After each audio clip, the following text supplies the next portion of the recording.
vía de impulsión que discurre durante 6 kilómetros hasta... Tendríamos la zona de captación representada por estos...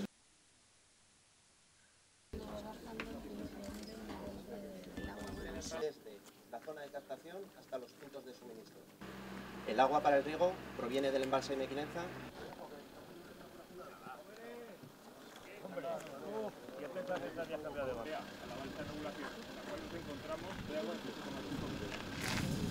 Gravedad desde aquí, el desde agua aquella que es...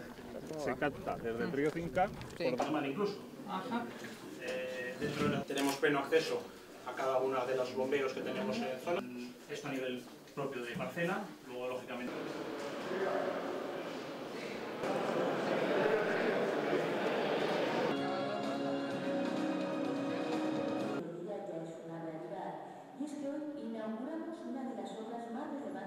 La modernización de regadíos es una de las políticas prioritarias del Departamento de Agricultura, Ganadería y Medio Ambiente y mediante estas líneas de acción esperamos o pretendemos conseguir una mayor eficiencia y racionalidad en el uso del agua. Aquí se ha recordado y se ha recordado bien, el agua es un bien escaso y con su uso racional debemos de combinar su uso racional, el aumento de la producción y también la utilización de determinadas especies.